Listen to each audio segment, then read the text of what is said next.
नमस्ते दोस्तों। आज हम जो है बहुविकल्पीय प्रश्नावली हिंदी भाषा और उसका विकास को लेकर चर्चा करेंगे। इसके पहले मैंने अवधी भाषा का उदय और विकास इसे लेकर एक वीडियो बनाया है। वह वीडियो 30 तारीख को पब्लिश होगा, शेड्यूल में रखा है। अब ये उसी को लेकर मैंने बहुविकल्पीय प्रश्नावली हिंदी भाषा और उसका विकास को लेकर इसके पहले के प्रश्नावली में 24 प्रश्न सम्मिलित किए थे। आप 25, 26 से लेकर जो है इसके आगे के 25 प्रश्न इसमें रहेंगे। एमपीएससी की तैयारी करने वाले सभी नवयुवकों को, नए अध्यापकों को, बनने वाले नए अध्यापकों को बहुत-बहुत शुभकामनाएं। मैं आपकी फोन की राह देख रहा हूँ। आपके मन में कोई डाउट होगा, सेट नेट करने वाले मेरे प्रिय छात्र जो अध्यापक होने के लिए एड़ी चोटी एक कर रहे हैं, आकाश पाताल एक कर रहे हैं, उन सभी को भी मेरी शुभकामनाएं। ये मेरा वीडियो जो है, जो मैं 24 प्रश्न आपके सामने कम शब्दों में रख रहा हूँ, कम समय में रख रहा हूँ, वह आपके लिए बहुत कारगर होंगे। सिर्फ सेट नेट या असिस्टेंट प्रोफेसर बनने तक सीमित नहीं है। आप कहीं इंटरव्यू के लिए जाते हो, साक्षात्कार के लिए जाते हो, तो वह साक्षात्कार देने के लिए तथा अपना ज्ञान अपने छात्रों के साथ बांटने के लिए भी उतना ही महत्वपूर्ण रहेगा। हिंदी साहित्य यानी कि आप एक भाषा के वीर आचार्य बनने वाले हो और उतनी क्षमता आप में होनी चाहिए कि हिंदी साहित्य को लेकर किसी प्रकार से प्रश्न पूछा जाए, तो वह क्षमता आप में निर्माण हो। इसके लिए आपको इस वीडियो को ध्यान से देखना है। बहुत सुंदर तरीके से प्रश्न मैं आपके सामने रख रहा हूँ। 26वां प्रश्न है, इसके पहले हमने 25 प्रश्न देखे हैं। आपको 25 प्रश्न देखना है, तो इसके पहले का मेरा वीडियो जो है प्रश्नावली क्रमांक 1 आपको मेरे इस चैनल में जाकर देखना है। 84 वर्ष वैष्णव की वार्ता किस भाषा में लिखी गई? ये प्रश्न जो है दोस्तों कई बार पूछा गया था। जहाँ तक मैं सेटनेट की परीक्षा दे रहा था, उस समय भी कई बार ये प्रश्न पूछा गया था।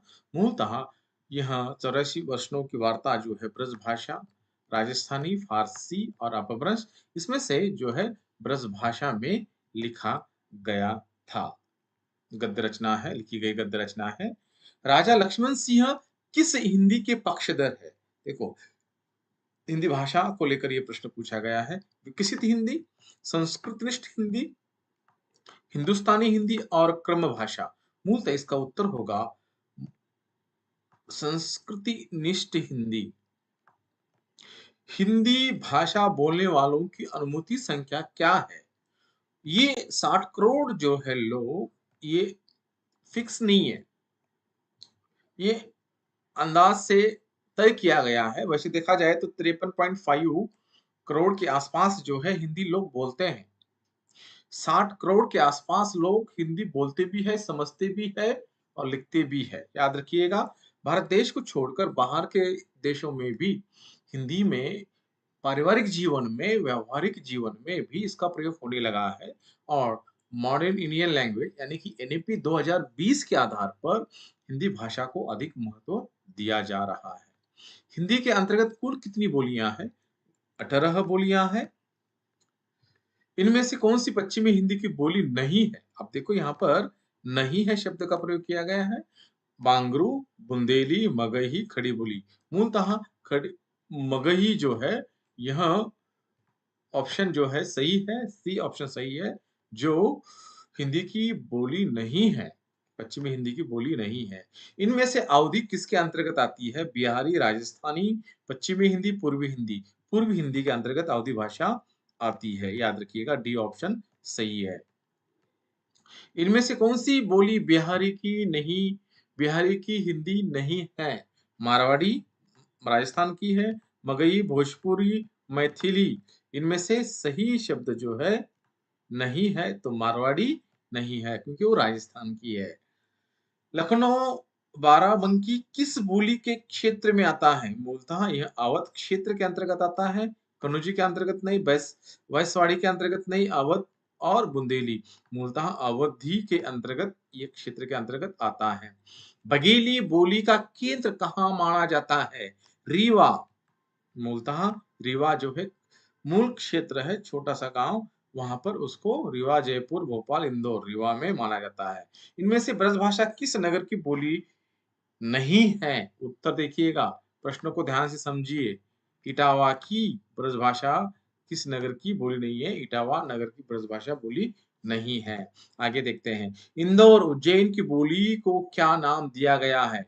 बरवाही, मालवी, बुंदेली, छत्तीसगढ़ी। मूलतः मालवी, यह बरवाही इंदौर उज्जैन की बोली के से जाना और पहचाना और नाम दिया गया है। नैनीताल के आसपास कौन जाने कौन जाने वाली बोली क्या नाम है? पहचानी जाने वाली बोली का क्या नाम है? मालवी, नेपाली, कुमायूं और लहंदा। कुमायूनी, यह जो है पहचानी जाने वाली नैनीताल के आसपास बोली जाने वाली पहचानी जाने वाली बोली का नाम है। भाषा वैज्ञानिक दृष्टि से हिंदी के अंतर्गत है ना कितनी उपभाषाएं बोली जाती है? मूलतः 2 उपभाषाएं और 8 बोलियां बोली जाती है। इनमें से कौन सा कथन सत्य नहीं है? खड़ी बोली का केंद्र मेरठ बेसपुर है, कन्नौजी का केंद्र फुर्कदाबाद इटावा है, ब्रजभाषा का केंद्र दिल्ली है और मालवी का केंद्र उज्जैन है। बाकी सब सही है, लेकिन एक असत्य है, ब्रजभाषा का केंद्र दिल्ली नहीं में दिल्ली के आसपास खड़ी बोली बोली जाती है, ब्रजभाषा नहीं बोली जाती है। इनमें से असत्य कथन छांटिए। छत्तीसगढ़ बिलासपुर राजपुर दुर्गा की बोली है।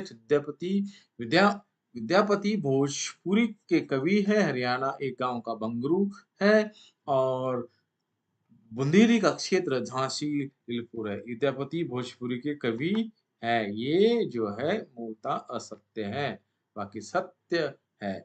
इनमें से कौन सा जिला ब्रजभाषा क्षेत्र में नहीं आता है? आता है, नहीं आता है, याद रखिएगा। गाजियाबाद, मथुरा आता है, अलीगढ़ आता है ना, मरकाबाद आता है और गाजियाबाद नहीं आता है। मानक हिंदी का मूल आधार कौन सी बोली है? ब्रजभाषा, खड़ी बोली, उर्दू, हिंदुस्तानी। खड़ी बोली जो है मूलतः मानक हिंदी का मूल आधार बोली के रूप में सामने आती है। इनमें से असत्य युग्म को अलग कीजिएगा। मैथिली, विद्यापति, बिहारी ब्रजभाषा, तुलसी अवधि, केशव खड़ी बोली, बिहारी ब्रजभाषा अलग है ना। मूलतः युग्म यानी कि युग्म शब्द में एक शब्द ऐसा होता है जो एक जैसा प्रतीत हो। देवनागरी लिपि का विकास किस लिपि से हुआ? है ना, खरोष्टी, ब्राह्मी, विद्यालिपि और गुप्त लिपि। मूलतः ब्राह्मी लिपि से जो है देवनागरी लिपि का विकास हुआ है। देवनागरी लिपि के कुल वर्ण कितने हैं? 52। याद रखिएगा। वर्ण वर्णमाला यानी कि लिपि के कुल वर्ण यानी कि वर्णमाला में दो वर्णमाला के 2 प्रकार होते हैं, स्वर और व्यंजन, है ना।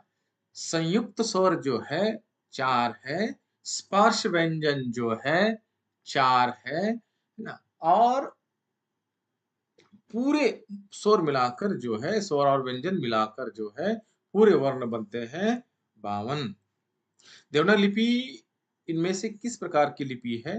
वर्णात्मक, व्यंजनात्मक, वर्णात्मक, चित्रात्मक, वर्णात्मक लिपि का प्रयोग जो है देवनागरी लिपि के अंतर्गत किया जाता है। पंचम वर्ण के स्थान पर अनुस्वार का प्रयोग देवनागरी लिपि में किए जाने का सुझाव किसने दिया? ये देखिएगा, इसमें बहुत सुंदर ये प्रश्न है और बाबू श्याम सुंदर दास। पहले चंचल शब्द लिखा जाता है, जैसे पंचम शब्द है ना, पंचम शब्द है। पंचम शब्द यानी कि 5 वर्ण हमारे बांटे गए हैं ना, 5 वर्णों में हमें बांटे गए, अलग अलग किए गए हैं, है ना। क कसट तप, ये 5 इधर से आएंगे और इधर के 5 वर्ण जो है ना, जो है वह पंचम वर्ण जो है इधर के रहेंगे। 5 वर्ण जो है इधर के रहेंगे, जो अनुस्वार के रूप में सामने आते हैं। कब आते हैं? इसको लेकर मेरा एक अनुस्वार और अनुनासिक एक वीडियो बना हुआ है, मेरे यूट्यूब चैनल पर है, आप उसको देख लीजिएगा, आपको पूरी जानकारी दी जाएगी। उत्तर प्रदेश सरकार ने 1947 में लिपि सुधार समिति का गठन किसकी अध्यक्षता से किया था? आचार्य नरेंद्र देव की अध्यक्षता से किया गया था। याद रखिएगा, बहुत सुंदर प्रश्न है। देवनागरी लिपि में की 12 खड़ी स्वर ध्वनियों के स्थान पर प्रयुक्त करने का सुझाव किसने दिया? महात्मा गांधी, विनोबा भावे, काका कालेलकर और तिलक। उत्तर होगा काका कालेलकर। याद रखिएगा, इसका उत्तर होगा। दोस्तों, वीडियो छोटा है लेकिन बहुत कारगर होगा। आप इस वीडियो से बहुत कुछ सीख सकते हैं। ऐसे प्रश्न इसमें से हो सकता है 2-3 भी प्रश्न आपको पूछे जाएँगे, आएँगे, बोल नहीं सकते, ज़रूर आएँगे, है ना? वो आपके लिए बहुत महत्वपूर्ण और अधिक अच्छी बात होगी। इसीलिए मैं ये मेरा वीडियो जो है सबको अच्छा लगा होगा। मैं जल्दी ही बहुविकल्पीय प्रश्नावली क्रमांक 3 आपके सामने ले आऊँगा। उसके पहले उस प्रश्नावली को लेकर जो प्रश्न पूछे जाएँगे, उसका विश्लेषण विथ वीडियो जो है आपके सामने तुरंत ले आऊँगा। आप मेरे चैनल को सब्सक्राइब कीजिए।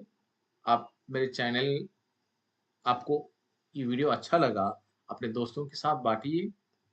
दोस्तों, आखिरी बार ये शब्द मैं ज़रूर कहूँगा, अभी नहीं तो कभी नहीं, याद रखना। ये आपके लिए बहुत बड़ा संदेश रहेगा। बहुत-बहुत धन्यवाद।